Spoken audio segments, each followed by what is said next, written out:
siswa-siswi kelas 11. Bagaimana kabarnya hari ini? Semua sehat? Alhamdulillah, semoga kita semua diberikan kesehatan oleh Allah Subhanahu wa taala. Sebelum kita memulai pembelajaran, marilah kita bersama-sama mengucapkan lafaz basmalah terlebih dahulu. Bismillahirrahmanirrahim. Semoga dengan berkat lafaz basmalah tadi, pembelajaran kita pada hari ini dapat berjalan dengan lancar. Amin ya rabbal alamin. Oke, siswa-siswi kelas 11, minggu lalu kita sudah membahas seputar tentang penggugat dan bukti-buktinya di bab 4 ya. Maka dari itu hari ini kita akan menyambung pembahasan yang minggu lalu, akan tetapi pembahasan kita masih di bab 4, yakni tentang peradilan dan hikmahnya. Adapun pembahasan spesifiknya adalah tentang tergugat dan sumpah.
Ada yang tahu apa yang dimaksud dengan orang tergugat itu?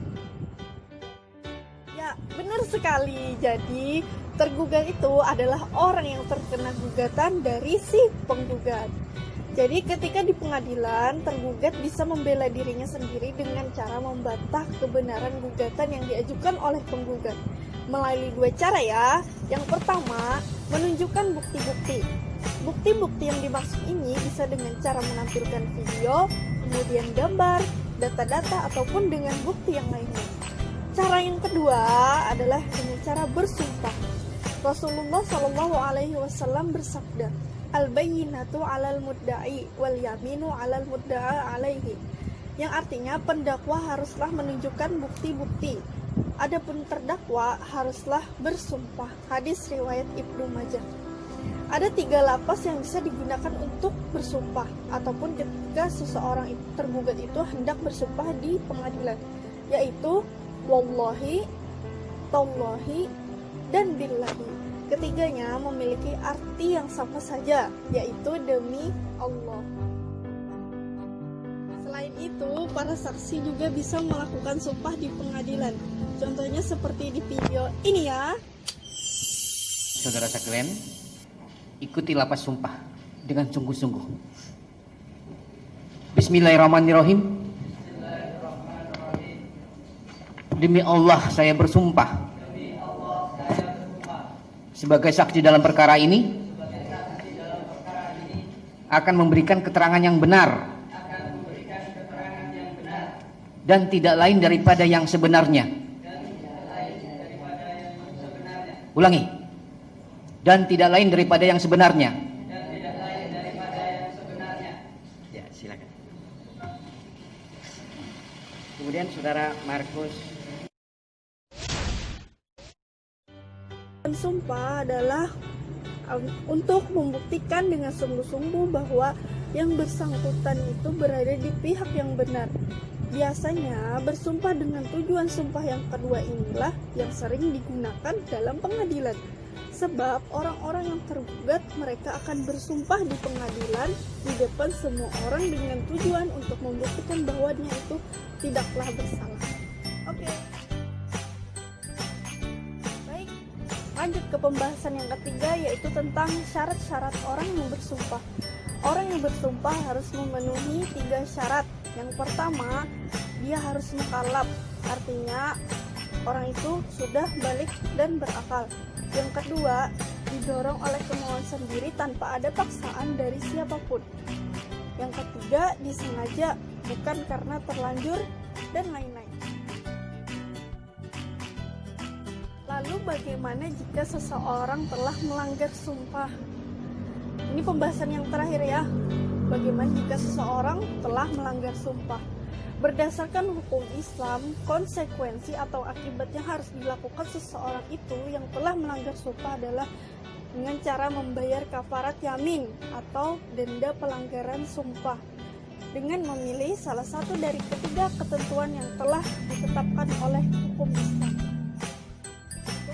Memberi makan 10 orang miskin yang dimana satu orangnya berhak mendapat 3/4 liter. Yang kedua, dengan cara memberikan pakaian yang pantas pada 10 orang miskin. Yang ketiga, dengan cara memerdekakan hamba sahaya atau budak. Jika pelanggar sumpah masih saja juga tidak mampu membayar kafarat dengan melakukan salah satu yang disebutkan tadi, maka si pelanggar sumpah tadi diperintahkan untuk berpuasa selama 3 hari. Sebagaimana dalam firman Allah Subhanahu wa taala dalam surah Al-Maidah ayat 89. A'udzubillahi minasyaitonirrajim. Bismillahirrahmanirrahim. Fakaffaratuhu it'amu 'asyaratin masakina min awsati ma tut'imuna ahlikum aw kiswatuhum aw tahriru raqabah. Faman lam yajid fasiyamu thalathati ayyam. Dzalika kaffaratu aymanikum idza halaftum. Wahfazu aymanikum kadzalika yubayyinullahu lakum ayatihi la'allakum tashkurun. Yang artinya, maka kafaratnya atau denda pelanggaran sumpahnya ialah dengan cara memberikan makan 10 untuk orang miskin, yaitu dari makanan yang biasa kamu berikan kepada keluargamu, atau memberi mereka pakaian, atau bisa juga dengan memerdekakan seseorang hamba sahaya atau budak.